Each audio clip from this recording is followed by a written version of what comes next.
Today on The World Today. Chaos outside Kabul airport as evacuations continued.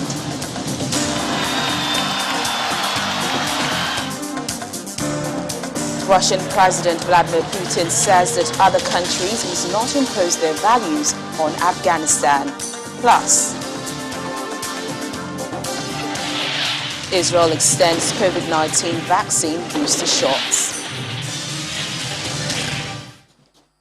Hello and a warm welcome to the program. I'm Teniola Shubowale. We begin with our coverage of the situation in Afghanistan. As thousands of citizens and foreign nationals attempt to flee Afghanistan, scenes outside Kabul airport have become increasingly desperate.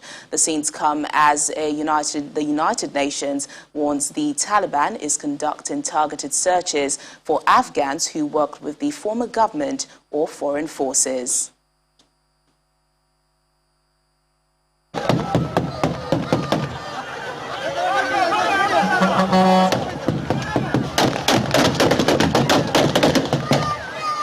More chaotic scenes erupt outside Kabul airport as Afghans and foreign citizens try to get out of the country. Stun grenades were fired to hold back large groups of Afghan civilians eager to flee the Taliban.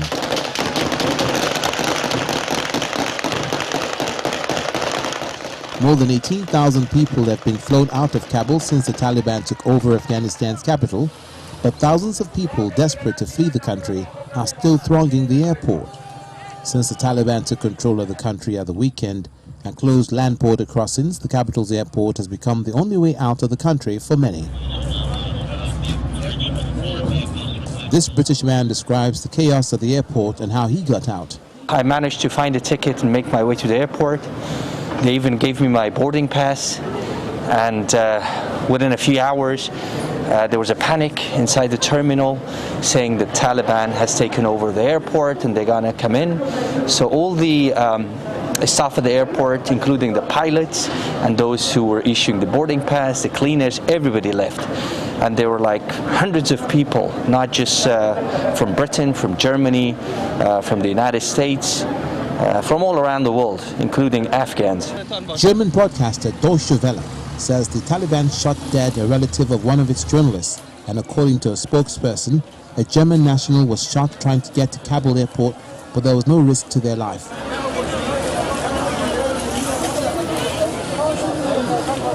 The US says its evacuation plans from Kabul airport are being stepped up after criticism for being too slow. Meanwhile, the Taliban called for unity ahead of Friday prayers, the first since they seized power, calling on imams to persuade people not to leave Afghanistan amidst the chaos at the airport, protests and reports of violence. Meanwhile, U.S. President Joe Biden is set to make an address on the U.S. evacuation effort in Afghanistan amid criticism from refugee advocates and members of his own political party that the effort had been too slow. Mr. Biden has blamed Afghans for the slow starts to getting out more allies ahead of the Taliban's offensive. However, local media reports that U.S. officials say that American diplomats had formally urged weeks ago that the Biden administration ramp up evacuation efforts. Tens of thousands of people are waiting to be evacuated ahead of the U.S.'s August 31st deadline to withdraw from the country. Cindy Sain, the VOA's senior diplomatic correspondent, joins us now for more on this. Cindy, the president is expected to speak any moment now, but amid widespread criticism of the chaotic aftermath of the conflict in Afghanistan, what more are we expecting him to say? Well, that's right. The President Biden is getting ready to speak, and we're not sure exactly, but I'm expecting him to focus on the evacuation efforts having really been ramped up, as your reports indicated, that on Thursday alone, 3,000 people were evacuated from Afghanistan, among those 350 U.S. citizens. So now there is a real effort in the last week some 14,000 people have been evacuated. So after the harrowing pictures that we've been seeing, the U.S. is really stepping up those evacuations now. And I expect President Biden to focus on that. And he has made clear that the U.S. will stay and evacuate all Americans from the country.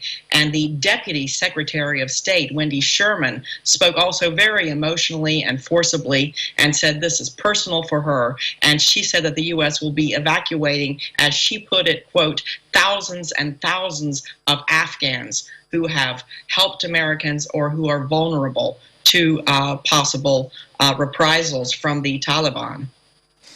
As the deadline for the U.S. to leave looms, and, after 20 years of U.S. presence in the country, what has been put in place to ensure that all the progress made, especially with regards to women's rights, are not completely lost? Right. Well, you've hit on a great concern. I've spoken to a number of Afghan women and Afghan American women, some who went to the White House to protest. They said they feel like just overnight darkness has fallen upon them with this Taliban takeover. And one woman expert told me that in their takeover over the past 2 months, the Taliban have gone to women's houses. They've had lists. They've asked to, they've checked their homes. They've checked their cell phones, and that there is a climate of fear and intimidation already. The Taliban are saying that they're going to respect women's rights within the constraints of Islam. But from what I am hearing on the ground, that is not what is happening. And some people have told me this is a much more systematic and sinister approach by the Taliban this time to at least put women on notice that we educated women and women who are doctors, lawyers, other professionals, that we know who you are and we are watching you. So I'm not sure exactly, to answer your question directly, what the U.S. is doing. The Deputy Secretary of State said we will use every available political, diplomatic, and economic tool. But of course, the U.S. is no longer going to use their military to try and influence the Taliban's behavior. All right then, Cindy, thank you so much for bringing us up to speed. My pleasure. Still on the crisis in Afghanistan, the United Nations Refugee Agency, UNHCR, says that most Afghans are unable to leave their homeland and that those who may be in danger have no clear way out. The UN Refugee Agency is concerned about the prevailing humanitarian needs within Afghanistan and urges support to ensure that all those requiring assistance are not forgotten. The situation on the ground across the country remains extremely fluid. While widespread fighting has decreased since the takeover of the country by the Taliban on Sunday, the full impact of the evolving situation is not yet clear. Many Afghans are extremely anxious about what the future holds. UNHCR remains concerned about the risk of human rights violations against civilians in this evolving context, including for women and girls. As of today, those who may be in danger have no way out. UNHCR is calling on countries neighboring Afghanistan to keep their borders open in light of the evolving crisis in Afghanistan. And Russian President Vladimir Putin says that other countries must not impose their values on Afghanistan, and that as the Taliban now control most of the country, everyone needs to accept that it's a reality. He adds that he hopes the Taliban will make good on their promises to restore order in Afghanistan. Well, these are the first comments the Russian leader has made about the crisis in Afghanistan. Dr. Gwimsolani Mashaun is a senior lecturer at the Center for Peace and Strategic Studies at the University of Ilorin. He joins us now for more on this. Thank you so much for your time. After months of the U.S. saying the Taliban takeover was highly unlikely, we're left with the reality of Afghanistan back under Taliban rule. Are you surprised by the way things have panned out, and would you say U.S. allies also bear responsibility for the chaotic aftermath of the withdrawal? Well, thank you very much. For any keen watcher, the way the events have turned out will not be a surprise. Although it is clear that the events must have taken the U.S. president Joe Biden by surprise, given the confidence he demonstrated on July 8th by actually foreclosing something, the takeover of Iraq, the takeover of Afghanistan by the Taliban.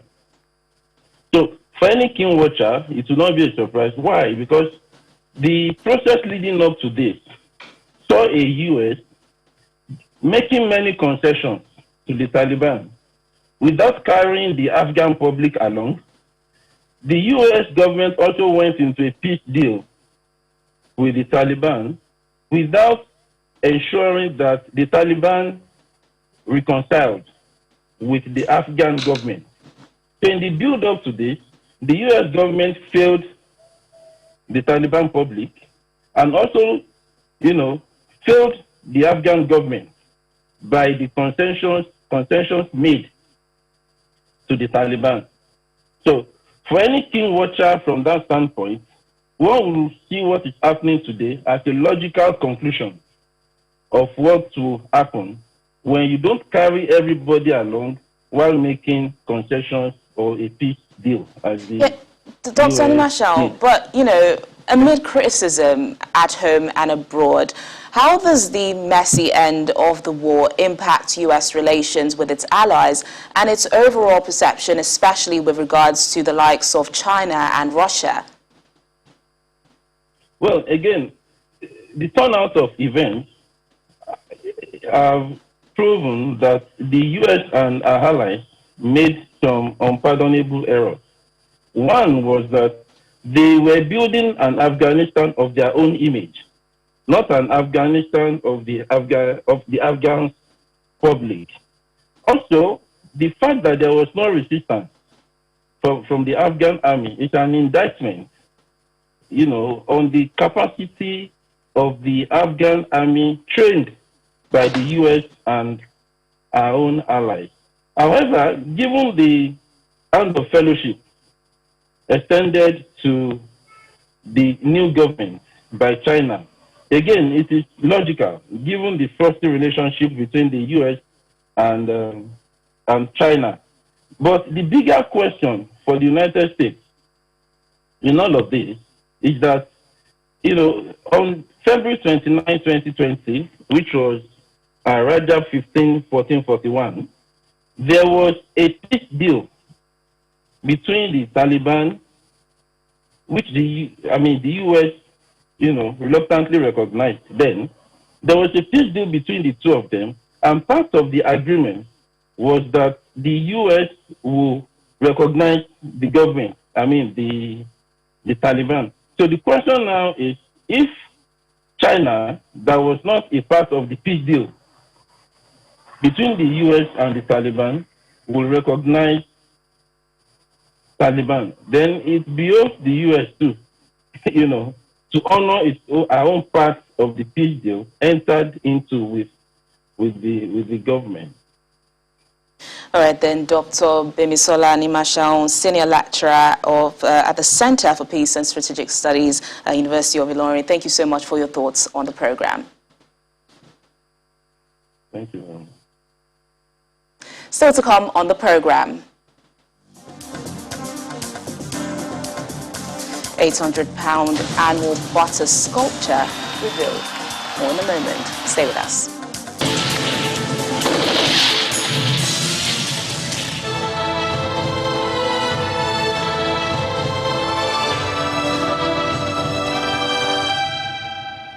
Thanks for staying with us. To the COVID-19 pandemic now, Israel has extended its coronavirus vaccine campaign to include booster shots for people over the age of 40 and is recommending that teachers, healthcare workers, people who care for the elderly and pregnant women of all ages do the same. Here's more on this and other developments on our COVID-19 Global Update. Israelis aged over 40 and teachers are now eligible for a third dose of the Pfizer-BioNTech COVID-19 vaccine. So we had the 60s, 50s, now 40s. We're giving them third vaccines, and I think it's the only way to get off the pandemic and the only way to finish with all of this. and I think everybody needs to come and do it as soon as it's possible. The expansion of booster eligibility, following a recommendation by health ministry experts, comes a day after the United States announced plans to offer booster doses to all Americans, citing data showing diminishing protection. Other countries, including Canada, France, and Germany, have also planned booster campaigns. In South Africa, the country is now offering vaccines to those aged 18 and 35, and it chases a target of 300,000 inoculations per day. I'm encouraging everyone to come through and vaccinate. Our parents, my age group, everyone, let's just come and vaccinate. This will save us, we're hoping. The country has recorded the most coronavirus infections and deaths on the African continent, but so far it has only fully vaccinated less than 8% of its 60 million population. New Zealand's Prime Minister Jacinda Ardern has extended a nationwide lockdown as the number of COVID-19 cases in the country widens beyond its largest city, Auckland, to the capital, Wellington. We just don't quite know the full scale of this Delta outbreak. All in all, that tells us we need to continue to be cautious and that we need more time before we have the complete picture we need to change our settings. So on that basis, the Director-General of Health has recommended and Cabinet has agreed to keep all of New Zealand at level 4 until 11:59 p.m. on Tuesday, August 24. New Zealanders had been living virus-free and without curbs until Ardern on Tuesday ordered a snap 3-day nationwide lockdown and 7-day shutdown in Auckland after discovering the country's first case since February. And in neighbouring Australia, authorities have extended a COVID-19 lockdown in Sydney until the end of September. So we're doing everything we can. We've thrown everything at this. And now it's time to bunker down. And I can't stress that enough. It is time for all of us to bunker down, take this as seriously as we can, although so many of us have, the vast majority have. This is it. We do everything we can to reduce case numbers and we do everything we can to get those vaccination rates up. Australia, which has successfully suppressed the virus for most of the pandemic, is struggling to contain the Delta outbreak, a sharp turnaround for a country which had experienced only sporadic flare-ups for several months this year.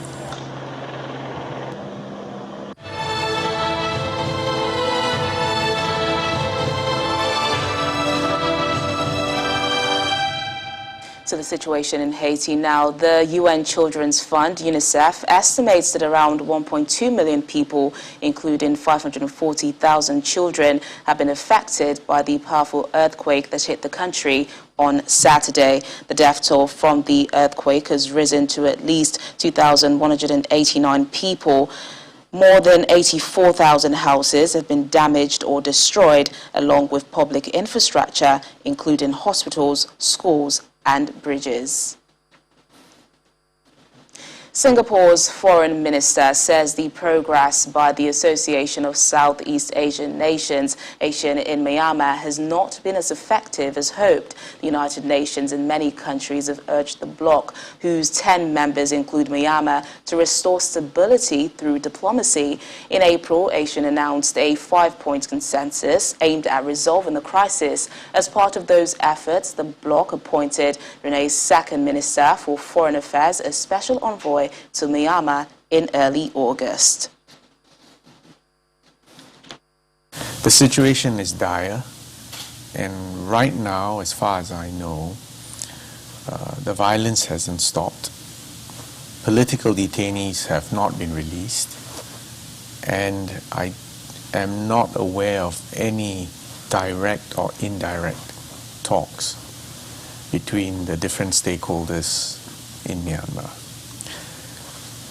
So you're in a situation where there's political turmoil, there's a severe economic crisis, and on top of that, you now have the Delta wave.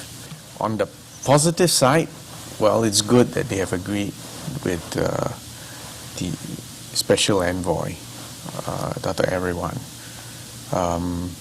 They have not yet agreed or given dates for his visit, And clearly one key point which I know he is pursuing is to have access to all the relevant stakeholders. So that remains to be seen.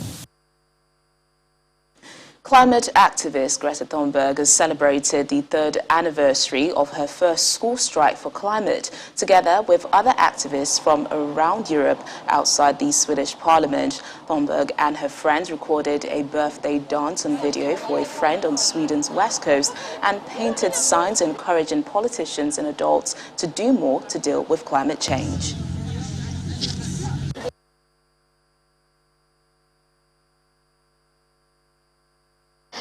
Well, you can see it in many different ways. In one way, of course, I haven't achieved anything.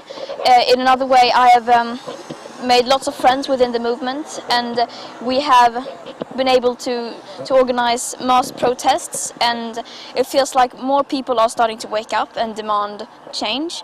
Of course, we are very, very far from what would be enough, but still it's a step in the right direction. Of course, that's no reason to relax and sit back and say that things are being taken care of.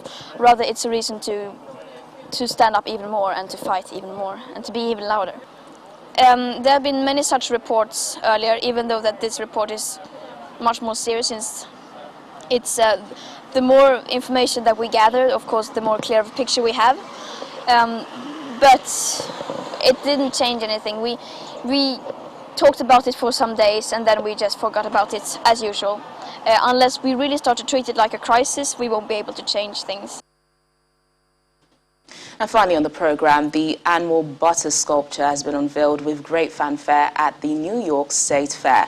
The curtains came down a day ahead of the fair's opening, revealing a monument fashioned of 800 pounds of butter dedicated to teens getting back to life as normal after the coronavirus pandemic. It took artists Jim Victor and Marie Pelton 10 days to make the sculpture, which is titled Back to School, Sports and Play, and you're going to need milk for that.